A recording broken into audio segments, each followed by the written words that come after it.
Rebonjour à toutes et à tous. J'espère que vos ateliers et symposiums se sont bien passés, ont bien démarré. Donc je suis Eric Saillot et je vais donc avoir le plaisir d'animer la première table ronde intitulée La didactique professionnelle entre héritage, fondement et défi, qui tente de dialoguer avec la première conférence de Patrick Mayen. Il a fait plusieurs teasings sur cette table ronde et qui va également tenter de donner à voir, à entendre, à discuter les travaux des derniers séminaires de l'association Recherche et Pratique en didactique professionnelle. Effectivement, Patrick a exposé ce matin certains des enjeux que nous avons souhaité relever, questionner, qui font que parfois, je dis à mes étudiants, la science est vivant. Voilà, c'est pas quelque chose de fixe qu'on va garder pour des années, c'est que nos travaux aux uns et aux autres alimentent, construisent, façonnent, font évoluer les démarches dans lesquelles nous nous situons. Et que par rapport à ça, effectivement, on a parfois dit, on va l'évoquer, l'idée ou la métaphore du chantier, work in progress, ça va parfois être repris par les collègues. Et puis sur cette notion d'héritage dont a parlé Patrick ce matin, effectivement, que ce soit l'héritage des fondateurs, l'héritage de certains chercheurs emblématiques, l'héritage de certains concepts ou outils également, et puis de comprendre comment nous, les uns et les autres, nous les mobilisons, parfois nous les torturons peut-être dans nos recherches pour faire face aux projets que nous avons à faire, aux recherches que nous menons. Et donc effectivement, il y a parfois une tension entre, peut-être ou pas, une certaine orthodoxie ou au contraire, des formes de créativité émancipatrice. Comment on peut sortir ou pas, ou faire évoluer certaines approches, certains modèles. Donc voilà, sans doute que l'enjeu, c'est d'avoir des bases solides, des fondements, deuxième mot-clé de notre table ronde que nous partageons, pour ensuite espérer ou tenter de relever des défis les uns avec les autres, troisième mot-clé de notre table ronde. Donc assez rapidement, et pour abréger mes propos liminaires et passer la parole à mes collègues de l'association, donc je vous présente, on va dire, il y a une triplette, si je peux me permettre, qui vient de Dijon pour le laboratoire, effectivement, et donc avec Fanny, Anaïs et Jean-François, puis et juste après moi va parler Grégory Munoz de l'Université de Nantes, et puis donc Charlotte de Jaeger de l'Université de Namur. Et donc sans plus tarder, je reprendrai un tout petit peu la parole à la fin, je vais donner la parole à Grégory Munoz, mais ah oui, sur le fonctionnement, nous allons essayer de présenter les travaux les uns et les autres pour une quarantaine de minutes, pour réserver un gros quart d'heure aux échanges, et puis un premier teasing, je le referai à la fin également, il y aura un petit temps aussi pour présenter l'enquête qui aura lieu durant ce colloque. Voilà, j'y reviendrai tout à l'heure.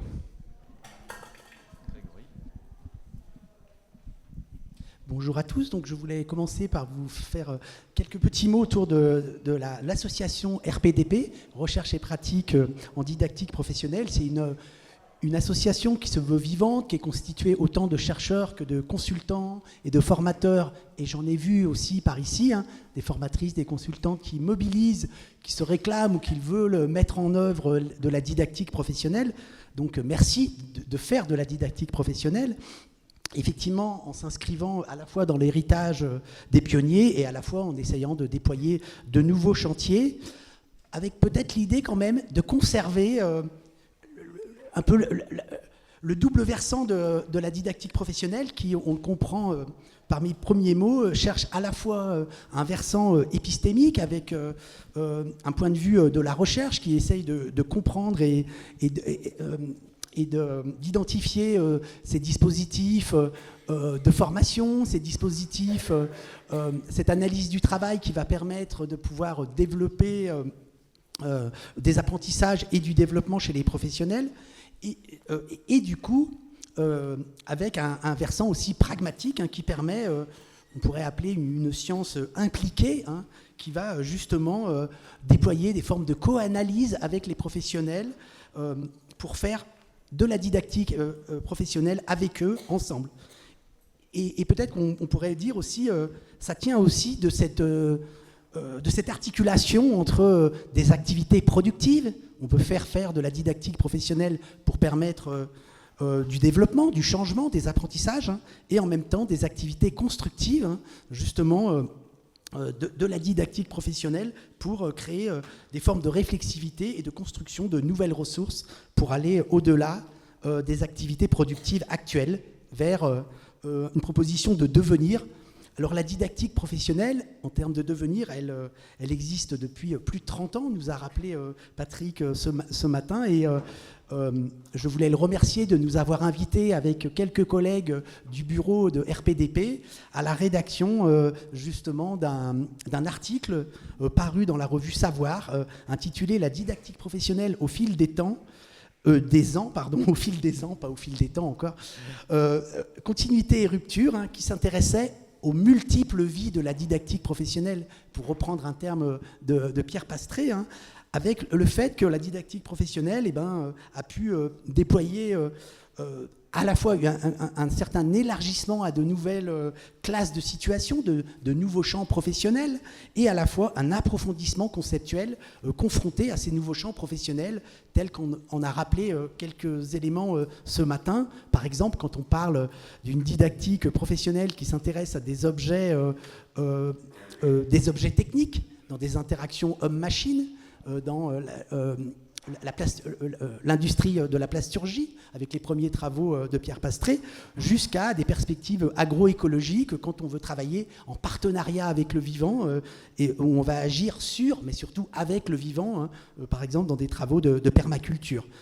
Au fil des ans, au fil des décennies, de ces 3 décennies, la didactique professionnelle a pu aborder différentes thématiques comme le développement des adultes dits de bas niveau de qualification, les questions de formation en alternance, les questions d'accompagnement à la VAE, au bilan de compétences, l'activité d'enseignement. Donc on s'intéresse progressivement aussi aux activités d'enseignement-apprentissage, y compris dans la formation professionnelle, avec des collègues qui ont travaillé sur ces aspects-là, l'enseignement dans le supérieur aussi, avec une analyse de l'activité didactique professionnelle, jusqu'aux AFAST, par exemple, plus récemment.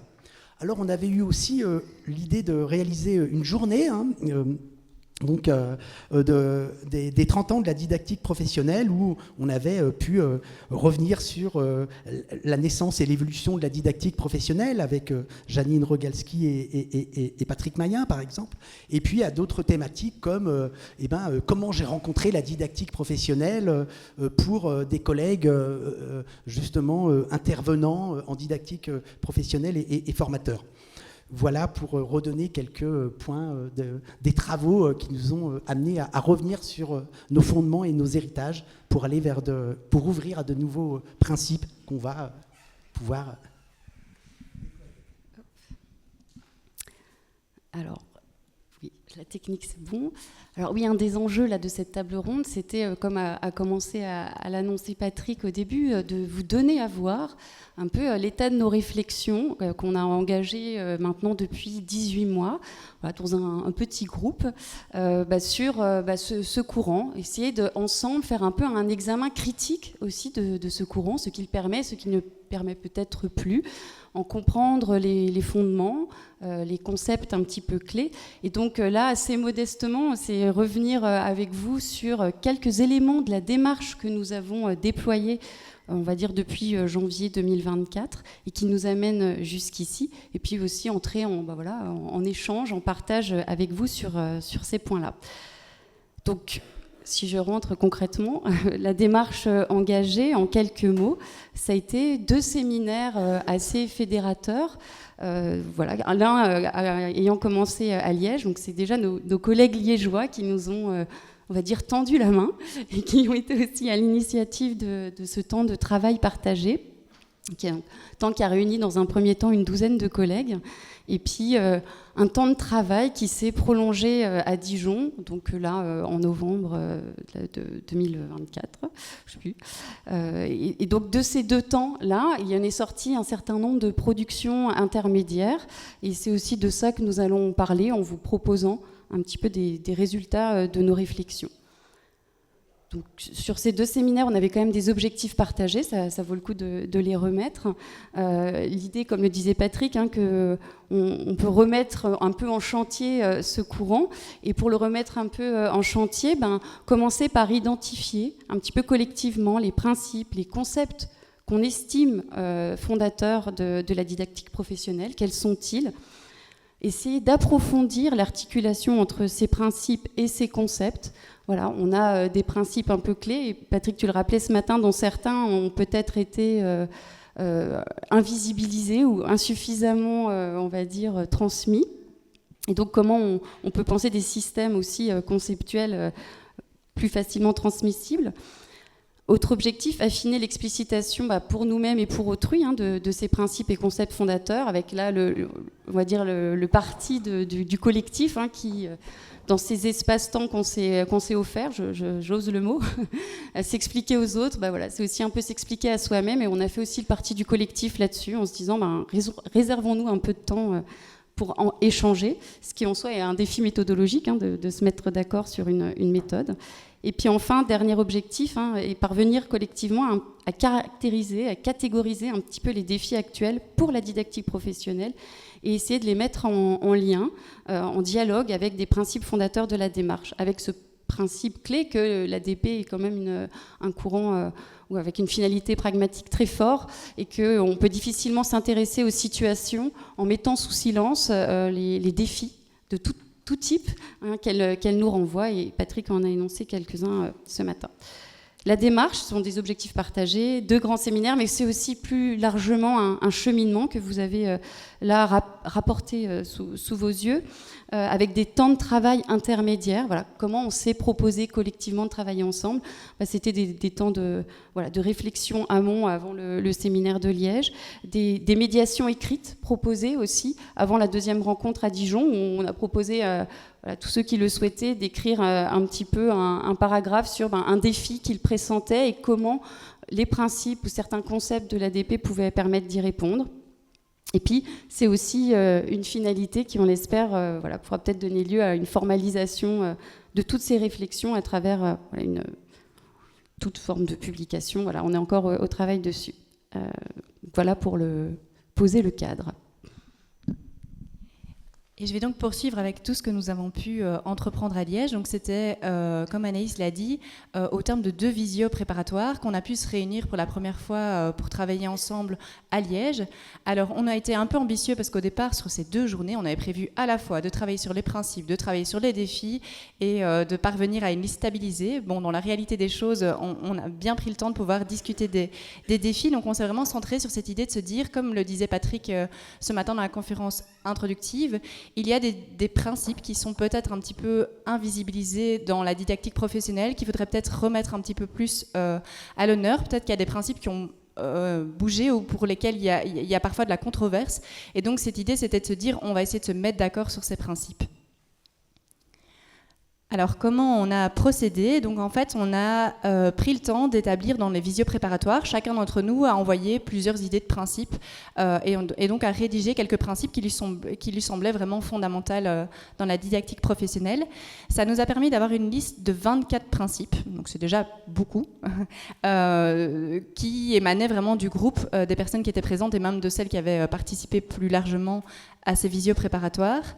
Et principalement, à Liège, notre mission a été double. C'était d'abord de prioriser, et donc on a pris le temps de pouvoir voter et s'accorder sur les principes qui nous semblaient les plus prioritaires, ce qui nous a permis, après, dans un deuxième temps, de préciser ces principes en sous-groupes, où on a vraiment discuter du choix de chacun des mots pour les principes, de la formulation de ces principes, parce qu'on s'est rendu compte que derrière un mot, et les collègues vous montreront l'un ou l'autre exemple, derrière un mot parfois se cachent des divergences de manière de penser et de manière du coup de voir ce principe et de l'appliquer concrètement. Donc c'était important de prendre ce temps, qui a été quand même long, de s'accorder sur une première liste de principes prioritaires.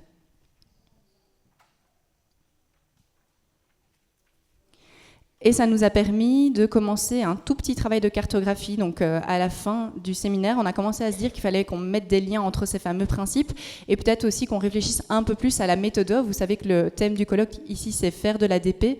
Et donc on s'est beaucoup amené à questionner ces fameux principes en disant oui, mais concrètement, comment ils peuvent prendre corps dans une recherche et donc à la fois questionner les méthodes et les finalités, mais on en a un peu resté là pour les 2 jours de séminaire à Liège. Alors le travail débuté à Liège a trouvé son prolongement à Dijon. Donc voilà, vous avez les objectifs qui s'affichent, toujours dans cette perspective d'une meilleure formalisation à travers une cartographie. Et on a ramené, là aussi, en étant peut-être trop ambitieux, la question des défis aussi à travailler durant ce temps d'échange. Et là, pour que vous représentiez un petit peu la mise au travail sur ce qu'on a appelé l'atelier cartographie, sur la base des écrits intermédiaires que les collègues avaient renvoyés. On a eu cette folle idée d'enrichir encore plus la liste des principes fondamentaux qui avaient été élaborés à Liège. Et on a proposé un exercice finalement aux collègues par groupe, c'est de se dire, vous avez 38 principes qui relèvent certains de concepts, de principes aussi méthodologiques. Vous allez devoir, les catégoriser selon ces différentes entrées. Donc, qu'est-ce qui vous semble, là, collectivement, relever d'un concept, d'un paradigme sur lesquels se fonde l'ADP, donc quelque chose de fondateur, d'un principe plus méthodologique qui relève de l'approche, ou de quelque chose qui aurait trait plutôt à des objectifs et des finalités, finalement, du courant. Donc, vous nous voyez, là, au travail, en train de faire, finalement, aussi l'exercice de l'ADP, avec ce jeu d'étiquettes à remettre dans les bons sens et essayer d'articuler ensemble ces principes, les possibilités de recoupement, essayer de conceptualiser, en fait, tout ça. Et donc, ça a donné lieu à certains livrables intermédiaires, et à l'élaboration, d'une cartographie. On ne va pas rentrer dans le détail, c'est vous dire que on a eu des beaux tableaux réalisés à l'issue de cet exercice, qu'on a fait l'effort là de formaliser, de numériser, et c'est des choses qui retomberont dans le pot commun. L'idée n'étant pas de les passer, mais plutôt de redonner la parole à Charlotte pour qu'elle puisse en dire quelque chose. Mais oui, donc j'avais la grande mission au départ de ces 3 cartographies, en 1 minute et demie, de vous expliquer ce qui était ressorti de nos échanges. Donc mission que je vais essayer de tenir. Je me suis prêtée du coup à l'exercice de se dire, mais si je devais dire ce qui était commun dans nos 3 cartographies, puisqu'on a travaillé en 3 sous-groupes parallèles, je suis repartie sur ce qui était commun, et donc vous voyez que j'ai classifié entre les concepts, les principes méthodaux, les finalités qu'on pouvait avoir dans nos cartographies. J'ai essayé de retrouver ce qui faisait commun, donc ce qui faisait sens dans les 3 cartographies. Donc j'ai été rechercher vraiment ce qui était partagé dans les 3. Et voici ce que ça donne. Donc, quand je fais un peu le tri dans les différentes cartographies, ce qui ressort réellement, je pense que tu peux tout déplier, j'ai pas eu qu'une animation, parfait, c'est plusieurs principes. Je vais peut-être passer sur 2 d'entre eux. Le premier, c'est trop petit pour que vous puissiez lire, c'est juste pour illustrer. Le premier principe sur lequel je voulais m'attarder, c'est vraiment cette idée qu'il y a du générique dans les situations et qu'il y a des familles, des classes de situations, puisque c'est un principe sur lequel en fait on s'est rendu compte que ça pouvait paraître tout à fait logique. On a beaucoup quand même écrit dessus, mais il nous semblait que ça faisait quand même partie aussi de la spécificité de la didactique professionnelle. Un autre principe sur lequel on a beaucoup débattu, c'est aussi qu'il y a un réel qui existe. Et puis alors dans les principes méthodologiques, donc plutôt au niveau de faire de l'ADP, donc vous le voyez dans la deuxième partie de la dia, je vais revenir sur le numéro 32 parce que ça a suscité pas mal de discussions entre nous. C'est le fait que la formation par et pour les situations nécessite une progression, une confrontation progressive à la diversité, la variabilité des situations et à la complexification de ces situations. Et donc là aussi, c'est des principes méthodaux sur lesquels on est beaucoup revenu pour pouvoir discuter entre nous et qui étaient communs donc, aux 3 sous-groupes. Donc on a vraiment travaillé en parallèle et puis après, voilà ce qui ressort un petit peu dans les 3 sous-groupes de 4 personnes à chaque fois. Là, ça n'arrête pas mission et je passe le micro maintenant à Anaïs. Encore moi. Voilà. Un point qui nous semblait d'intérêt, de rappeler en fait ici, sur ce qui faisait commun aussi entre nous pour les finalités, donc les finalités de la didactique professionnelle, on va dire les grandes finalités, c'est peut-être rappeler, alors ça peut paraître simple comme ça, mais c'est toujours bien de le redire, que la didactique professionnelle est bien une didactique tournée vers la formation et le développement, et non uniquement une science de l'activité. Donc c'est réaffirmer collectivement le versant, on va dire, pragmatique de ce courant. Et un autre point qui interroge l'échelle en fait de nos ingénieries, de nos interventions quand on est en didactique pro, peut-être se redire que la didactique professionnelle ne vise pas seulement une ingénierie didactique, mais plus fondamentalement, plus généralement une ingénierie de formation. Et que qu'on soit formateur ou même chercheur, on a une nécessité de penser l'intégration des situations, des ressources que l'on va produire suite à l'analyse dans des dispositifs et des curriculums de formation. Donc de penser aussi au niveau de l'échelle ingénierie de formation, ce qui n'est pas toujours aisé, notamment quand on écoute aussi le terrain et les formateurs dans les contraintes dans lesquelles ils sont. Et on pourrait déjà se féliciter quand une ingénierie didactique peut prendre place et quand on réalise peut-être une petite ressource, mais garder en tête qu'il y a certains objectifs opérationnels, les formats dans lesquels une analyse du travail peut s'opérationnaliser, vous en avez certains sous les yeux, et ils sont plus nombreux, doivent aussi être pensés plus globalement dans une pensée d'ingénierie plutôt de formation. Et ce qui reste comme chantier devant nous peut-être, là c'est de rendre plus explicite certains concepts, certains principes qui seraient convoqués plus spécifiquement dans la réalisation de certains livrables plutôt que d'autres. Je m'explique. Est-ce que lorsqu'on pense une AFEST, est-ce que lorsqu'on est dans un dispositif de VAE, est-ce que lorsqu'on pense un retour d'expérience, on met au travail de la même manière les concepts et les principes fondamentaux de la didactique professionnelle. Et donc travailler plus finement ce mouvement de transposition et mieux voir dans ce mouvement-là qu'est-ce qui est finement convoqué. Il nous semble que là, ça reste quelque chose en travail et qui devrait nous occuper aussi pour les semaines, mois qui arrivent. J'en ai fini.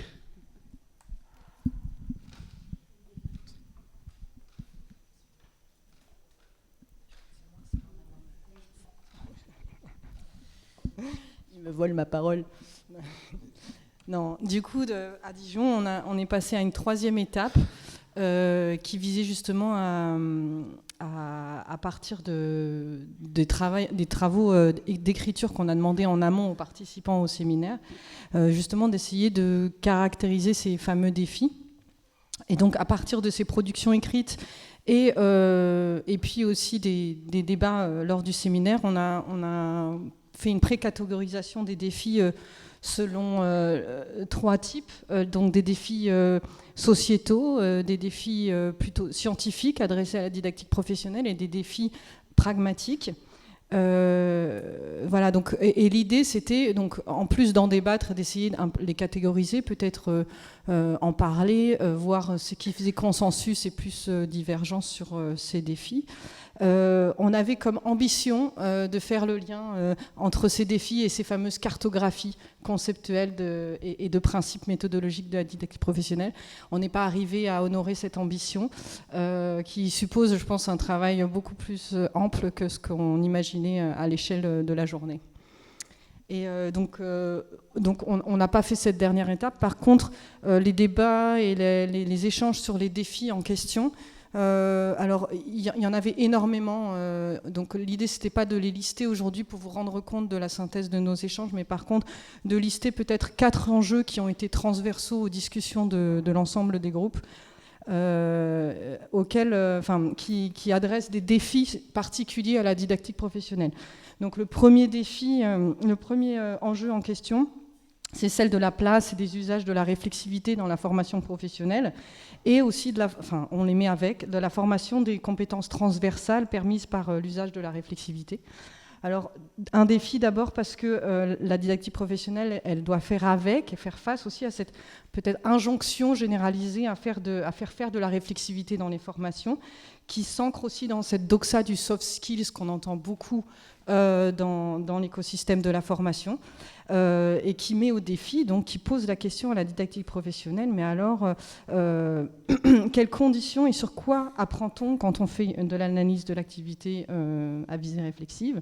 À quelle situation fait-on référence quand on forme aux compétences transversales, puisque la didactique professionnelle s'ancre sur la notion de situation, donc à quoi ça fait référence comme situation? Est-ce que ces compétences changent selon les spécificités du métier? Donc ça, c'est un chantier, un défi auquel des collègues tentent de relever, comme Maria Chiara, qui travaille sur les compétences transversales en didactique professionnelle. Donc l'idée, c'est bien d'outiller la formalisation de dispositifs qui mobilisent cette réflexivité, qui serait alors guidée par l'analyse didactique du travail. Donc pas n'importe quelle réflexivité. Donc voilà pour ce premier enjeu de la formation. Le deuxième qu'on a pu identifier, et qui existe depuis quelque temps, c'est cette attente forte face à l'enjeu de l'alternance entre situation de travail et situation de formation. Tout le monde appelle de ses voeux une alternance intégrative, et alors la didactique professionnelle est encore là mise au défi scientifique d'examiner et de comprendre quels sont les processus qu'on dit de pragmatisation et d'épistémisation ou de didactisation qui sont à l'œuvre pour outiller cette appropriation et la transformation des situations, de l'expérience entre les milieux de travail et les milieux de formation. Donc c'est un défi qu'elle relève déjà, il y a des travaux bien sûr, mais qui nous semblait encore vif.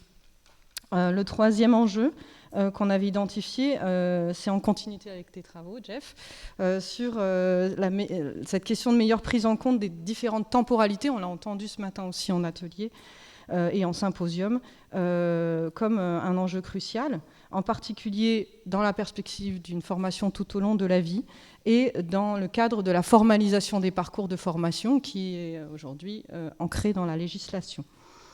Donc la didactique professionnelle a devant elle un chantier de taille pour ça, puisque c'est certainement méthodologiquement compliqué pour clarifier ces mouvements d'apprentissage qui sont responsables de la construction des compétences à différents niveaux des métiers.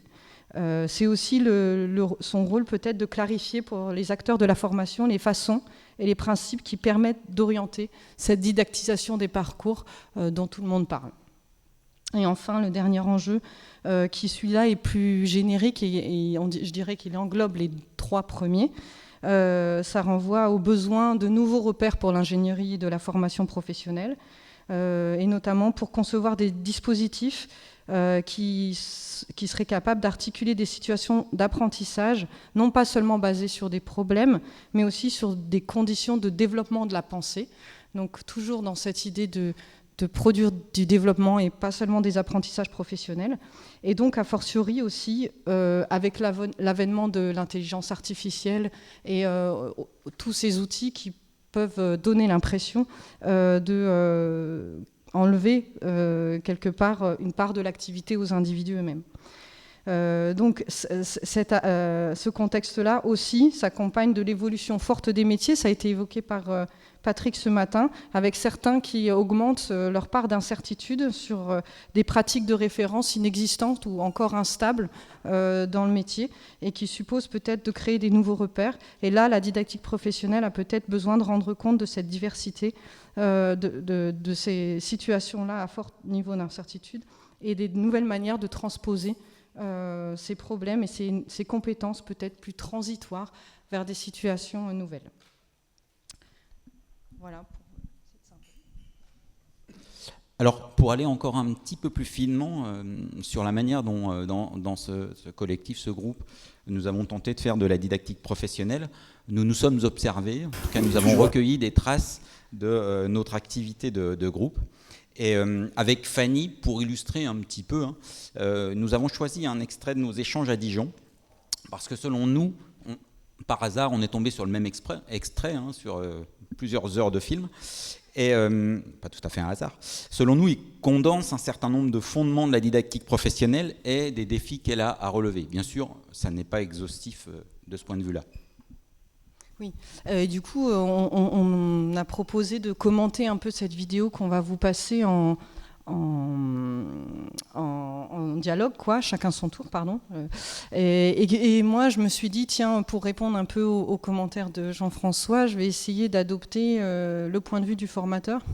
Le formateur entendu non pas comme une personne à un moment donné, mais peut-être comme le formateur idéalisé, ou en tout cas ce qui renvoie plutôt à l'écosystème de la formation, qui pourrait, parce que le formateur ne peut pas tout faire, et que tout ce qu'on dit, en fait, c'est souvent une activité distribuée.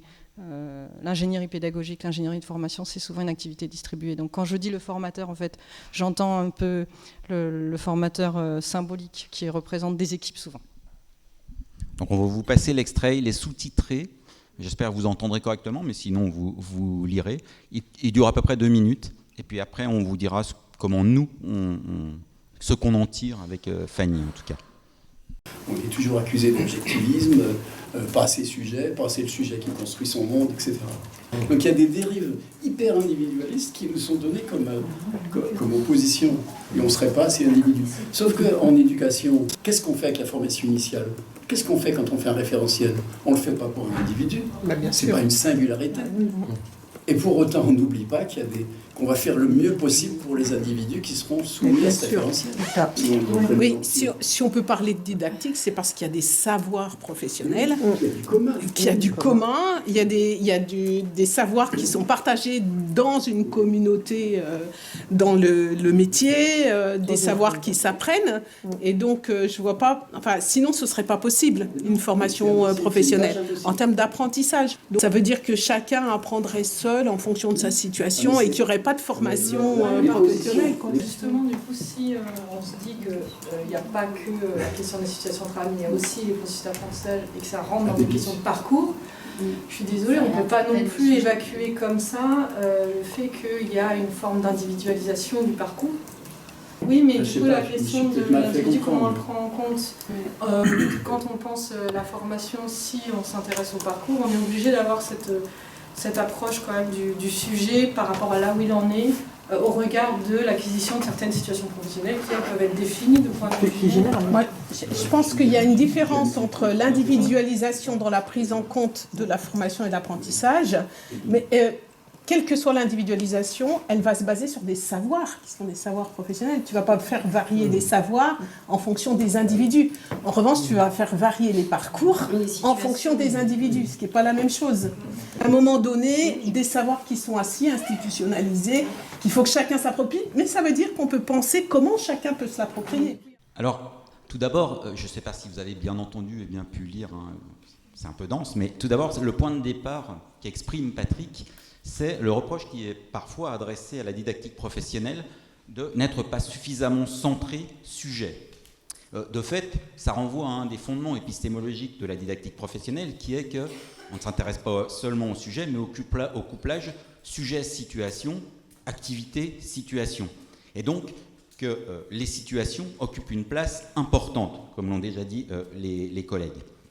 Et que contrairement à d'autres courants d'analyse de l'activité ou d'autres courants théoriques, il n'y a pas d'asymétrie entre le sujet et la situation, avec une prédominance éventuellement du point de vue du sujet, comme il pourrait y avoir, si ça fait référence pour vous, dans la théorie sociale cognitive de Bandura. La situation, Charlotte l'a dit, est considérée comme un réel qui existe en dehors du sujet. Et ça se traduit très concrètement, cette affaire-là, lorsque nous réalisons une analyse du travail et de son apprentissage. Nous ne faisons pas seulement une analyse de l'activité déployée par les professionnels, mais aussi une analyse des environnements, des prescriptions, de l'organisation du travail, des procédés et processus de transformation, des formations et des savoirs existants. Donc, une analyse des composantes de la situation réelle en dehors de l'activité du sujet concerné. Et donc voilà, on voit que la question de la situation, du réel de la situation, a une place tout à fait importante pour la didactique professionnelle et pour son regard quand elle regarde le travail. Et donc le donné de la situation, donc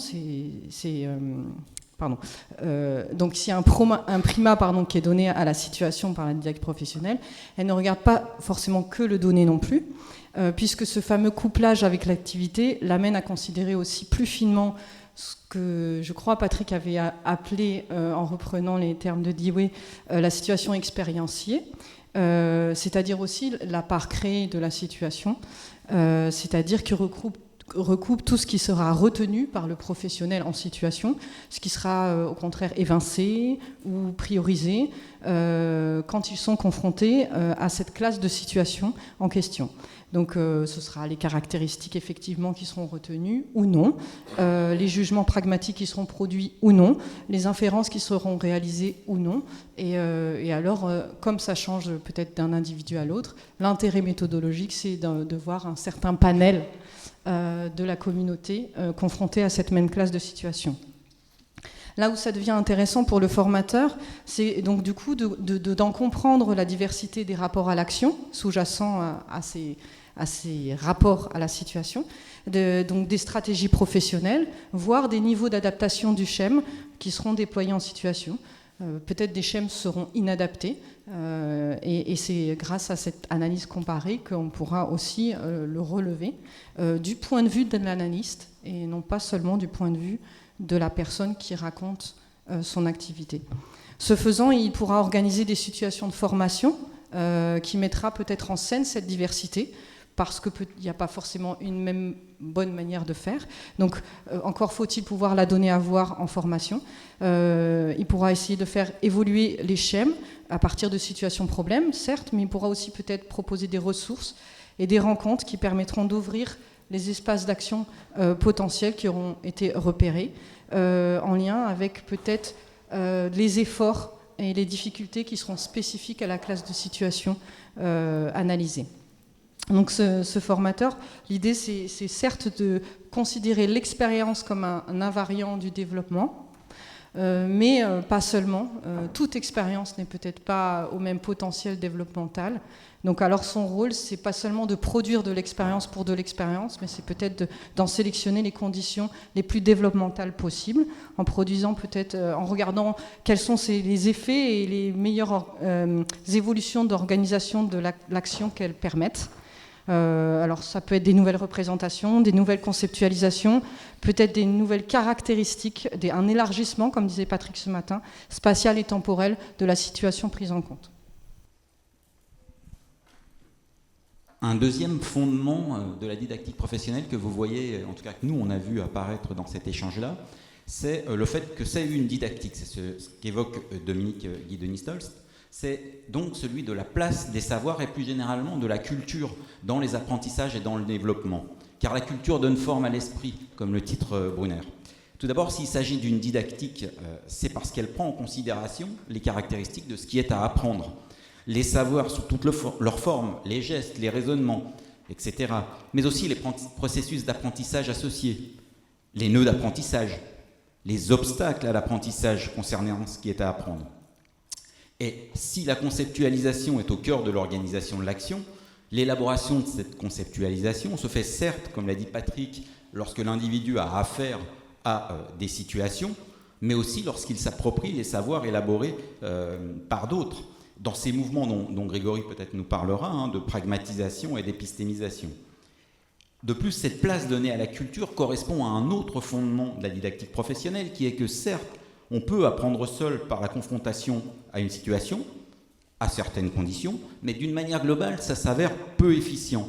Et cette efficience dans les apprentissages, elle est très largement augmentée par les médiations déployées par d'autres, les formateurs, les tuteurs, les collègues, avec l'aide des instruments construits dans chaque culture dont font partie les savoirs.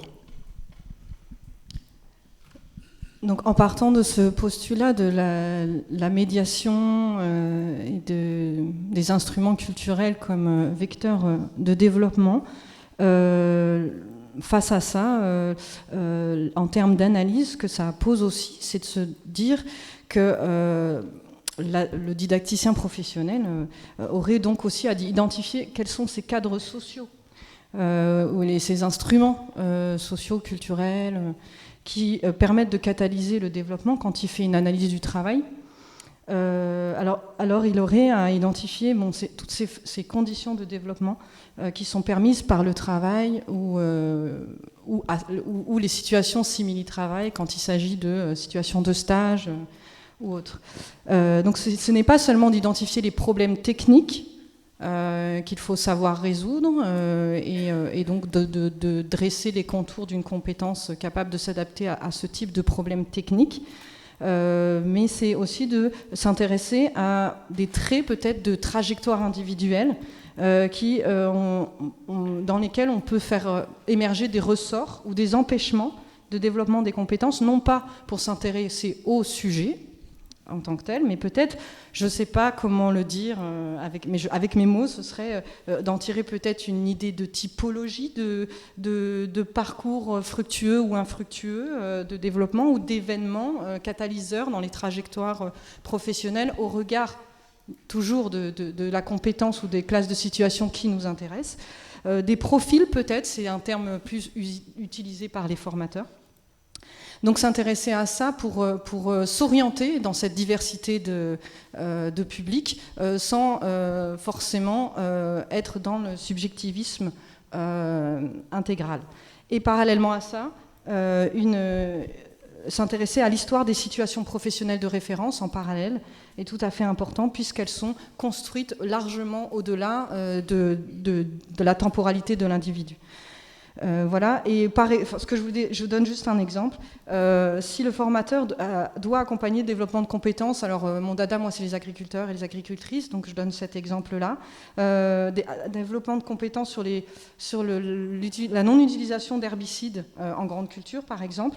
Il aura certes à combiner des situations problèmes pour lesquelles il faut trouver de multiples solutions pour s'en passer et des ressources, mais il aura certainement aussi à transposer des conditions qui permettent aux apprenants de développer des capacités d'expérimentation, d'évaluation à long terme de pratiques alternatives à l'usage des herbicides et aussi d'imaginer des conditions sociales et sociotechniques qui lui sont favorables à son propre engagement pour persévérer dans les expérimentations et dans la combinaison de nouvelles pratiques. Voilà, c'était...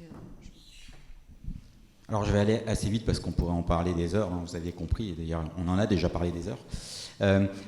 Deux choses, si c'est une didactique, la didactique professionnelle, les collègues l'ont déjà dit, c'est parce qu'elle a une finalité pragmatique tournée vers les acteurs de la formation professionnelle et les questions qui s'y posent. Or, leur travail s'inscrit dans des systèmes d'enseignement professionnel et de formation professionnelle cadrés par des politiques, par des prescriptions et qui sont destinés à former des groupes, d'une part, et d'autre part, à accompagner de multiples individus dans les situations de formation et de travail de manière à leur permettre de développer des compétences. Et donc, pour pouvoir avoir une formation de groupe, il est nécessaire de partager les contenus auxquels on veut les former, qu'est-ce qui est à apprendre, quels sont les nœuds et les obstacles à l'apprentissage, pour un niveau de qualification donné, pour un type d'emploi, pour un niveau de diplôme donné, mais aussi quelles sont les conditions qui favoriseront ces apprentissages. Et puis peut-être le dernier point que je voulais aborder et que Anaïs a esquissé, c'est que, comme on le voit dans la vidéo, c'est pas du tout contraire, cette idée de former des groupes, avec l'idée qu'on pourrait ensuite personnaliser les parcours de formation en fonction de ce que chacun sait ou pas déjà, en fonction de ses propres buts, de ses difficultés d'apprentissage. Mais ce que montrent nos échanges, et on le voit à la fin, puisqu'il y a un échange un petit peu débat, c'est que on est quelque part à une sorte de tournant de la didactique professionnelle. Je ne sais pas si c'est un tournant, mais en tout cas à un moment donné où il y a un truc qui n'est pas stabilisé. Comment est penser et prendre en considération les trajectoires de chacun des individus dans des formations, des parcours de formation qui sont proposés à des groupes. Ça pose la question de quelle est l'analyse des trajectoires d'apprentissage du métier pour des individus un peu génériques, quels seraient les repères d'apprentissage par lesquels ils doivent passer. Ça introduit donc, et c'est ce que disait Anaïs, je crois, la dimension temporelle des apprentissages, celle des parcours de formation. C'est pas que ça a été totalement absent, mais là, il devient crucial de le faire de manière beaucoup plus explicite, parce qu'en plus, c'est au cœur de ce qui structure les politiques de la formation professionnelle actuelle. Et enfin, moi, je voulais rebondir sur ce dernier point en disant qu'on vous avait entendu dans la vidéo aussi le terme d'individualisation, et celui-là aussi a été inscrit comme une injonction un peu politique adressée à la formation, mais comme finalement un objet prescrit D'ailleurs, il y a l'article de Patrick sur activité et individualisation qui développe bien cette idée-là, qu'il ne s'agit pas de l'individualisation au sens de l'attention que les formateurs portent aux caractéristiques individuelles des personnes en relation avec leur processus d'activité en situation d'apprentissage, mais l'individualisation au sens très logistique et dispositif du terme, de entrée-sortie permanente, par exemple, pour en donner qu'un exemple. Donc du coup, voilà, revenir sur cette nuance-là et de dire que quand le formateur fait porte cette attention au sujet apprenant, il se préoccupe bien du sujet apprenant, donc aussi épistémique et capable, et non pas au sujet plus psychique, qui, dans le sens où, oui, il peut s'intéresser, alors là aussi Patrick a écrit là-dessus, aux affects et aux émotions dans l'activité, mais non pas comme des finalités, de travailler sur ces émotions dans la formation, mais plutôt comme des moyens ou des manières de repérer la façon dont on peut orienter la façon l'activité d'apprentissage, grâce à l'identification de ces émotions. Donc on se place bien du côté du sujet apprenant et on n'oublie pas pour autant la question des affects, simplement on l'aborde comme des indicateurs et des moyens et non pas comme des fins en soi. Voilà, je voulais finir cette note sur le sujet, notamment aussi pour renvoyer aux risques et aux dérives qu'il souligne également sur la doxa ou des savoir-être, ou les dérives plutôt de l'usage de ce terme-là, qui parfois déplacent la responsabilité des comportements aux individus en dehors de toute prise en compte des situations dans lesquelles ils sont mis. Donc c'est une précaution, une prudence de la didactique professionnelle, peut-être que de parler de sujets apprenants. Alors, il y a eu plein d'autres débats dans nos séminaires, et vu que j'ai envie de débattre un peu avec vous, je vais vous dire peut-être juste d'autres thématiques ont été abordées. Il y a le problème de pouvoir constater des apprentissages, par exemple. Qu'est-ce qu'on apprend et comment ça évolue. Par exemple, Anaïs nous disait, on pourrait voir comment évolue le schéma d'action d'un sujet, après coup, par exemple, pour saisir une petite modification dans son activité, saisir de nouveaux buts chez les acteurs, par exemple. Ou Jonathan qui nous disait, oui, mais au-delà des recherches expérimentales qui essayent d'isoler, par exemple, une cause reliée à un effet, on pourrait au moins peut-être se donner des protocoles communs pour essayer de monter des études d'effets d'apprentissage ensemble, par exemple. Voilà. Alors bien évidemment, on pourrait reprendre les travaux de Pastré sur apprendre à faire, et l'apprentissage et l'activité qui sont reliés. Mais on pourrait aussi peut-être, pour aller vers une réflexivité plus appuyée, peut-être se poser des questions du type apprendre à défaire ce qu'on fait déjà pour le faire autrement, par exemple, pour ouvrir d'autres possibles, ou peut-être, pourquoi pas, apprendre à moins faire, entre guillemets, à faire mieux et beaucoup moins. Pastré et Vergniaud nous disaient déjà, en parlant d'ingénierie didactique professionnelle, il y a deux manières finalement d'envisager l'apprentissage de la pratique, s'intéresser à l'apprentissage de la pratique. La première repose sur l'imitation et la reproduction. La seconde repose sur le traitement de problèmes à résoudre. Vous aviez parlé de situation problème. On pourrait dire que la première est reproductrice, alors que la seconde est constructiviste, reposant sur une activité de conceptualisation, dont les temps de réflexivité au-delà de l'action sont très importants pour pouvoir aller vers des classes de situations plus larges, en fait, pour créer du développement. Et je me coupe ici. Avant de vous donner la parole, je me permets 2 ou 3 petits mots très rapides. Le premier, je voudrais remercier mes collègues pour la qualité de la restitution et des synthèses des travaux des séminaires. Donc merci beaucoup à eux.